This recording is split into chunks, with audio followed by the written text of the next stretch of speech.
وہ اب پرعزم دکھائی دیتے ہیں کہ جو ٹیکس نیٹ ہے اس کو بڑھانا ہے, فائلرز کی تعداد کو بڑھانا ہے, اکانومی کو ڈاکومنٹ کرنا ہے. لیکن ان سب موضوعات پر بات کرتے ہیں. ہمیں ابھی جوائن کیا ہے وفاقی وزیر سائنس اینڈ ٹیکنالوجی جناب فواد چودھری صاحب نے, تو ان سے ذرا ان تمام معاملات پر گفتگو کر لیتے ہیں. پہلے السلام علیکم چودھری صاحب, پروگرام میں خوش آمدید کہتے ہیں آپ کو.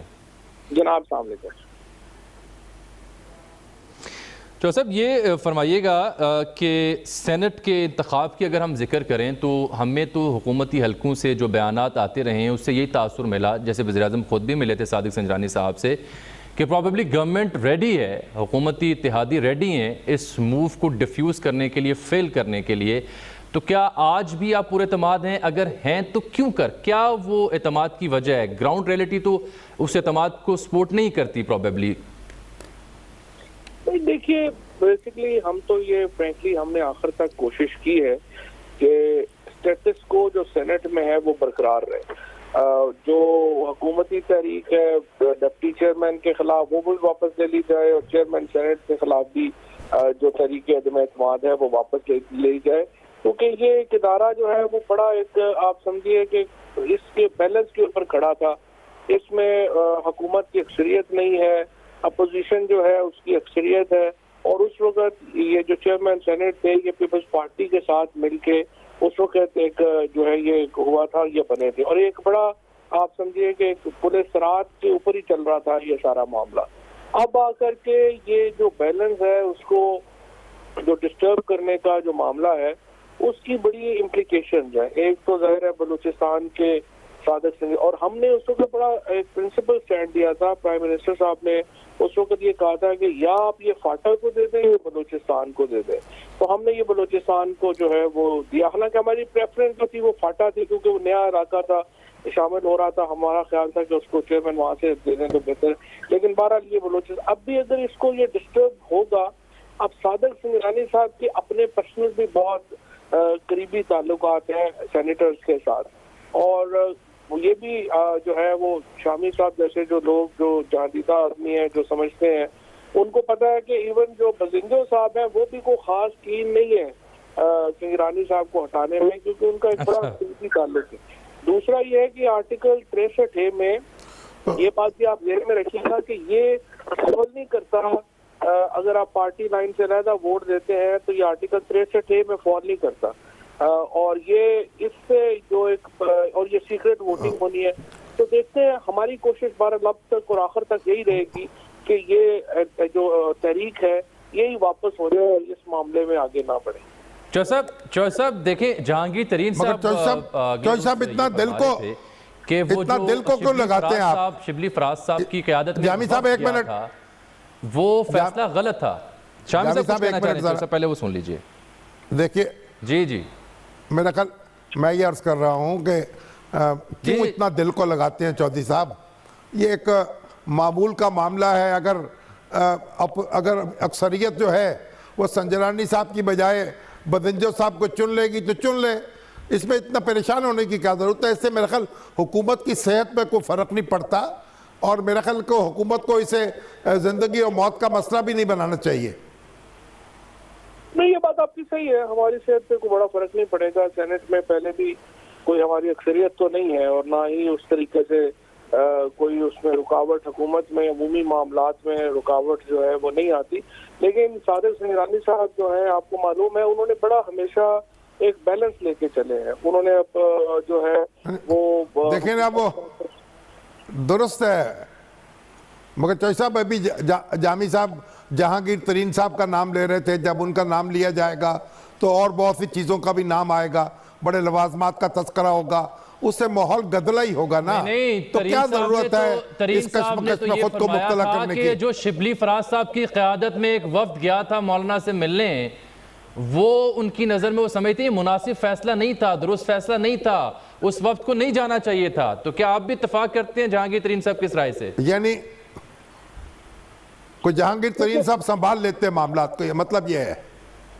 ایک بات ہے یہ آپ کی, لیکن پتہ نہیں اب کیا مطلب ہے. جہانگیر ترین صاحب نے جو بات کی ہے وہ پرائم منسٹر صاحب کا بھی اور ایک پارٹی میں بہت موقف یہ تھا کہ ضرورت نہیں تھی. لیکن ظاہر ہے آپ کو معلوم ہے جب آپ ایک الائنس میں ہوتے ہیں جب آپ ایک مشترکہ فیصلے کر رہے ہوتے ہیں تو اس میں پھر ہماری پارٹی کا موقف تو بہرحال یہی ہے کہ فضل الرحمان صاحب سے اور باقی لوگوں سے جو ہے وہ جو لوگ اسپیشلی ایک خاص طرح کی سیاست کر رہے ہیں ان کے ساتھ آپ روابط نہ رکھیں.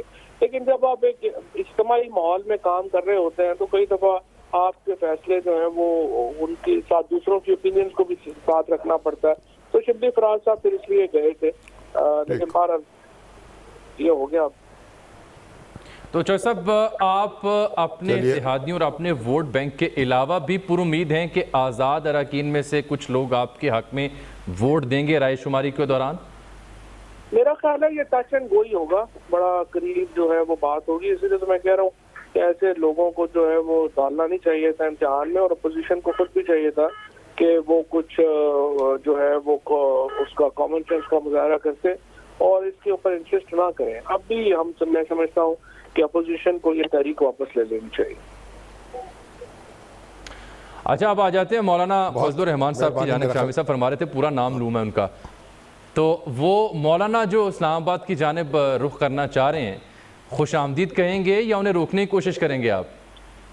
دیکھیں, اگر تو پولیٹیکل مارچ ہو تو پھر تو ہر پارٹی کا حق ہے سیاسی احتجاج کرنا. ہر پارٹی کا حق ہے کہ وہ اپنے نقطہ نظر کے لیے کوئی بھی مناسب جو سمجھتی ہے وہ کرے. لیکن آپ یہ بات آپ ذہن میں رکھیے کہ ہیٹ سپیچ کی آئین اور قانون سے بالا تر ہو کر کے کرنے کی اجازت نہیں دی جا سکتی. ہم نے اس سے پہلے جو لبیک تحریک ہے اس کا بھی جو مارچ ہے وہ ریاست نے جو ہے اس کی اجازت نہیں دی ہے. جو بھی تقریریں کی ہیں مولانا فضل الرحمان نے مدرسے کے بچوں کو استعمال کر کے, اور جس طرح اپنے مدارس سے چھوٹے چھوٹے بچوں کو لا کے ایک کرنے کی, اور جو انہوں نے وہاں پر ایک مذہبی کارڈ کھیلنے کی کوشش کی ہے, وہ بڑا نامناسب طریقہ ہے. پورے پاکستان کو پتہ ہے کہ چوہے صاحب یہ نہیں, یہ ہیٹ سپیچ کی تعریف کیا کریں گے آپ؟ ہیٹ سپیچ بڑی ویل ڈیفائنڈ ٹرم ہے. ہیٹ سپیچ یہ ہے کہ جب آپ دوسروں کو یہ دھمکی دیں گے کہ اگر آپ میرے بات سے ایگری نہیں کرتے ہیں تو ہم بزور طاقت اپنی بات منوائیں گے, ہم جو ہے وہ قتل عام کی دعوتیں کریں, ہم یہ کہیں کہ جو ہمارے ساتھ نہیں ہے وہ کافر ہے, ہم یہ کہیں کہ جو اس وقت جو نہیں, وہ تو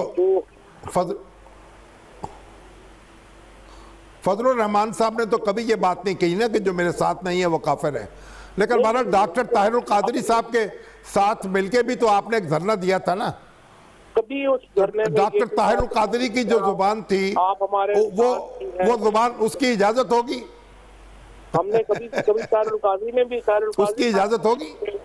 طاہر القادری صاحب نے تو be fair wait Tahir Al-Qadri Sahib, انہوں نے کبھی کفر کے فتوے نہیں دیے. انہوں نے کبھی یہ نہیں کہا کہ جو ہمارا مخالف ہے اسلام دارہ اسلام سے خارج ہے.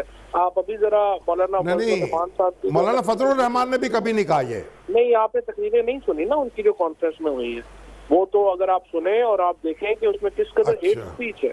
اور ابھی جو اکتوبر میں بھی جب انہوں نے بات کی, انہوں نے کہا اگر استعفیٰ نہیں دیں گے تو ہم بزور طاقت جو ہے وہ استعفیٰ لیں گے. آپ کیسے کسی حکومت کو کہہ سکتے ہیں کہ بزور, یہ تو بغاوت ہے, یہ تو سیڈیشن ہے. آپ تحریک ہے, اسی لیے میں نے پیپلز پارٹی اور PMLN کو یہ کل کہا ہے کہ آپ خود کو, آپ ایک سیاسی جماعت ہیں, آپ علیحدہ کریں اس قسم کی گفتگو سے اور اس قسم کی باتوں سے. ایک سیاسی تحریک ایک علیحدہ چیز ہے, بزور طاقت معاملات کو ہاتھ میں لینا اس کی اجازت تو ظاہر ہے ریاست نہیں دے سکتی. تو چوہے صاحب, یہ مدرسے کے بچوں کا آپ نے ذکر کیا, تو وہ ظاہری بات ہے مولانا صاحب کی ایک ڈومین ہے, ان کا ایک حلقہ اثر ہے, تو ظاہری بات ہے وہ اپنی کانسٹیٹنسی کو ہی متوجہ کریں گے نا.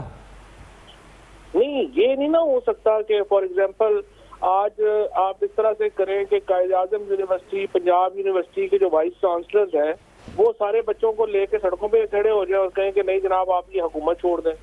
یہ مدارس بھی جو ہے وہ بھی ایجوکیشنل انسٹیٹیوٹس ہیں نا. آپ یہی تو پرابلم ہے, ایجوکیشنل انسٹیٹیوشنز کو یہ جو ایک طبقہ ہے اس نے اپنی سیاست کا چمکانے کا ایک پورا ذریعہ بنا رکھا ہے, اس کو ہمیں جو ہے وہ ڈسکریج کرنا ہوگا. یہ تو نجی ادارے ہیں نا, جیسے ادارہ منہاج القرآن کی خواتین طالبات تھیں, اساتذہ تھیں, تو وہ اس وقت دھرنے میں شریک ہوتی تھیں, اس طرح سے یہ بھی اس کی پیروی کر سکتے ہیں. تو اس پہ کیا اعتراض کی بات ہے؟ نہیں تو مجھے بتائیے نا کہ یہ مولانا فضل الرحمان کے جو ادارے ہیں ان کی فنڈنگ کہاں سے ہو رہی ہے؟ آپ ہزاروں لوگوں کو بسوں پہ لا رہے ہیں. میں نے تو کل بھی یہ بات کری ہے کہ جو عرفان صدیقی صاحب کے اوپر جو اطلاق کیا ہے کرایہ داری قانون کا، اصل میں تو فضل الرحمان صاحب پہ ہونا چاہیے، جو آج کل جو ہے وہ پیپلز پارٹی والوں نے اور نون والوں نے کرائے پہ لینے کی کوشش کی ہوئی ہے. تو یہ فی الحال جو اس طرح سے جو تحریک چلا رہے ہیں پیپلز پارٹی کا، نون لیگ کا، جو بھی پولیٹیکل ایک نیریٹو ہے، جو بھی بات وہ کرے، لیکن آپ یہ نہیں کہہ سکتے ریاست کو کہ ہم بزور طاقت آپ سے یہ بات منوائیں گے. اس کے اوپر ظاہر ہے میں سخت اعتراض. تو اگر مولانا فضل الرحمان کا کوئی عرفان صدیقی بنائیں گے آپ تو پھر اتوار کو عدالت لگا کے ضمانت لینی پڑے گی، تو پھر کیا فائدہ ہوگا؟ دیکھیے بات یہ ہے کہ وہ ہاں عرفان صدیقی صاحب والا معاملہ جو ہوا بالکل صحیح بات آپ کی بات. ٹھیک بات. تو سب بس اتنا ہی کہ بس بالکل صحیح بات ہے. کو آپ کے علم میں آئی یہ بات کہ آنن فانن گرفتاری پھر اتوار کو رہائی بھی کیسے ہوا؟ آپ کابینہ اجلاس میں شریک تھے، کیا اس معاملے پر غور نہیں ہوا کہ معلوم کیا جا سکے کس شخص نے ہتھکڑی لگائی؟ کیونکہ وزیر اعظم نے بھی نوٹس لیا تھا، اسپیکر قومی اسمبلی نے بھی نوٹس لیا تھا، تو اس نوٹس کے بعد بنا کیا؟ نہیں وہ بھی اسپیکر صاحب نے جو ہے وہ بلایا ہوا ہے آئی جی صاحب کو. اسپیکر صاحب اس معاملے کی جو ہے وہ کر رہے ہیں تحقیق. وہ بات ہو گئی ہے، کوئی ایسی بات نہیں ہے.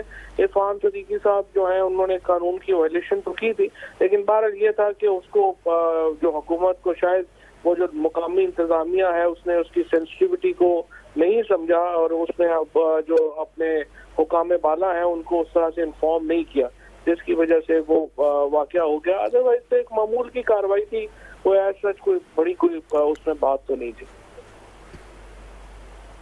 بہت بہت شکریہ جناب فواد چوہدری صاحب، شریک گفتگو تھے. تو شامی صاحب یہ بات تو واضح ہوگی نا جو گورنمنٹ کی انٹینشنز ہیں اور مولانا کی انٹینشنز ہیں. واقعی ایک بات تو ہے کہ مولانا کی جو حالیہ تقاریر تھیں ان کے کچھ حصے ایسے ہیں جو ہم نشر بھی نہیں کر سکتے، جو قاعدے اور ضابطے ہیں اس کے اگر ذہن میں رکھا جائے. جب نشر ہی نہیں کر سکتے تو پھر اس کا مطلب یہ ہوا کہ اگر مولانا اسلام آباد کی جانب جانا چاہیں گے، جب ہم نہیں جی لیکن ہمیں علم تو ہے اس میں ہے کیا، جب اگر حصے نشر نہیں کیے تو پھر تبصرہ کیسے کر سکتے ہیں ان پر؟ جی نہیں تبصرہ اس لیے کہ وہ سارے کے سارے جب نشر ہی نہیں کیے تو تبصرہ کیسے کریں گے؟ سوشل میڈیا کے ذریعے سارے کے سارے وہ ٹکڑے سوشل میڈیا پہ تبصرہ کر لیجئے پھر، جن کو وفاقی وزراء بنیاد بنا کر عوام الناس کی توجہ مبذول کروا رہے ہیں. میں سوال یہ کر رہا تھا کہ یہ انٹینشن جو کلیئر ہوئی چوہدری صاحب کی گفتگو کے ساتھ، یعنی مطلب یہ ہوگا کہ اگر مولانا اسلام آباد کی جانب آنا چاہیں گے تو اب حکومت اس ان کے بیانیے کی بدولت اس کو بنیاد بنا کر انہیں روکنا چاہے گی یا روکنے کی خواہش رکھتی ہے. کیا یہ میں درست سمجھا ان سے گفتگو کر کے؟ دیکھیے پہلی بات تو یہ ہے کہ مولانا فضل الرحمان صاحب کی جو قابل اعتراض جملے ہیں یا کوئی حصے ہیں، اگر وہ نشر ہوتے تو پھر ہم ان پہ تبصرہ بھی کرتے. اگر سوشل میڈیا پہ وہ پائے جا رہے ہیں تو سوشل میڈیا پہ تبصرہ بھی ہو رہا ہوگا. تو ہم تو اپنے میڈیا کی بات کر رہے ہیں. اور اصل میں دیکھیے اس میں تو کوئی شبہ نہیں ہے کہ جو حکومت قانون کے تابع قائم ہوتی ہے اس کو آپ کسی دھرنے سے، کسی جلسے سے، کسی مظاہرے سے ختم نہیں کر سکتے. لیکن احتجاج کرنے کا تو حق ان کو حاصل ہے نا. وہ کہہ رہے ہیں حکومت سے استعفیٰ دے دے وگرنہ ہم اسلام آباد کی طرف مارچ کریں گے. نئے انتخابات کا وہ مطالبہ کر رہے ہیں. نئے انتخابات کا مطالبہ کرنے کا حق ان کو حاصل ہے، لیکن حکومت سے زبردستی استعفیٰ لینے کا حق ان کو حاصل نہیں ہے. اس بات سے تو میں متفق ہوں. اور جب دھرنا آپ کو معلوم ہے عمران خان صاحب بھی اور طاہر القادری صاحب بھی دے رہے تھے، اس وقت نواز شریف صاحب کی حکومت تھی، اس وقت بھی ہمارا یہی موقف تھا کہ حکومت جو قانون کے ذریعے قائم حکومت ہے اسے قانونی طور پر ختم ہونا چاہیے. اور جو حکومت اسمبلی جو ہے اس کی اکثریت حاصل کر کے آتی ہے اس کو اسمبلی ہی میں ووٹ آف نو کانفیڈنس سے گھر بھیجا جا سکتا ہے، اور کوئی طریقہ نہیں ہے. اگر یہ بات مولانا فضل الرحمان صاحب کہیں یا کوئی اور صاحب کہیں، بنیادی بات یہی ہے. اور میرا خیال مولانا کو اپنے مطالبات میں کوئی ترمیم کرنی چاہیے. زبردستی حکومت جو ہے یقیناً اس سے نہ تو چھینی جا سکتی ہے کسی سے، اور نہ ہی کوئی استعفیٰ دینے پر تیار ہو سکتا ہے. مطالبے وہ کریں, کوئی ایسا ستم فرمائیے جو آپ کی ایجاد ہو. مطالبے وہ کریں جو قانون کے دائرے میں ہوں. ہاں استعفے کا مطالبہ آپ کر سکتے ہیں, لیکن استعفے پر مجبور نہیں کر سکتے کسی کو, کسی دھرنے کے ذریعے سے یا کسی مظاہرے کے ذریعے سے. چلے ایک میرا مطالبہ بھی ہے, وہ مطالبہ قانونی اور آئینی ہے, وہ یہ ہے کہ اب بریک کی جانب بڑھتے ہیں. ملتے ہیں ناظرین آپ سے چھوٹی سی بریک کے بعد واپس آتے ہیں کچھ دیگر موضوعات کے ساتھ. آپ ہمارے ساتھ رہیے گا.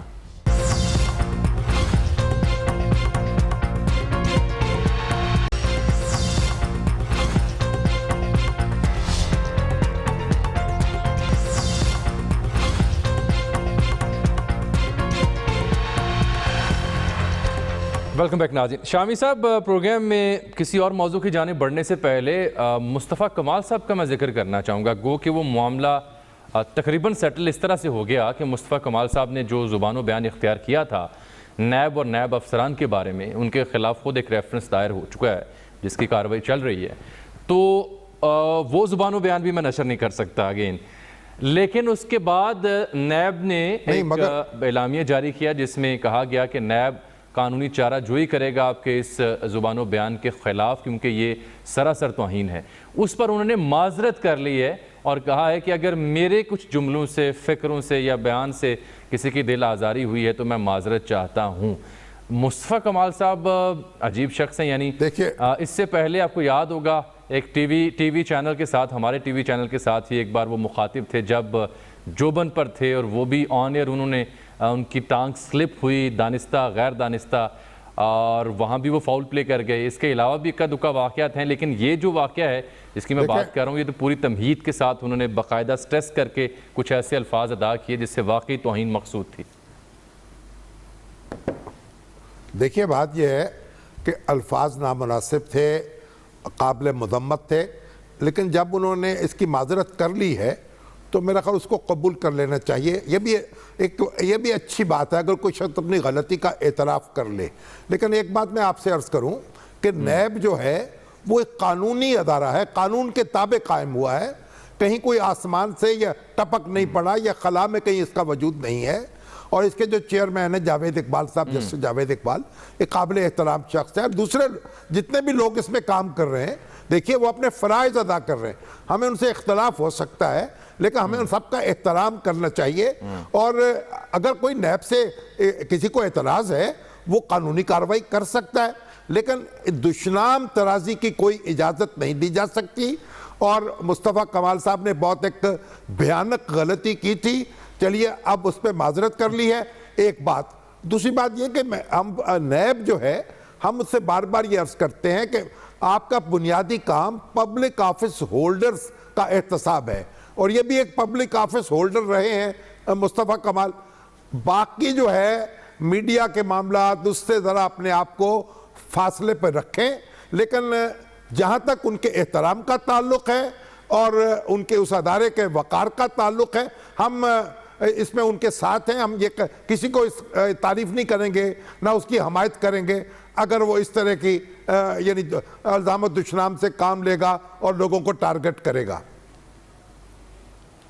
ٹھیک ہو گیا. اب میں کراچی اور اندرون سندھ کی ذکر کرتا ہوں جہاں پہ آج دوسرے روز بھی بارش ہے, اور اس بارش کی تباہ کاریوں کی وجہ سے درجن سے زائد افراد کرنٹ لگنے کے مختلف واقعات میں جان کی بازی ہار گئے ہیں.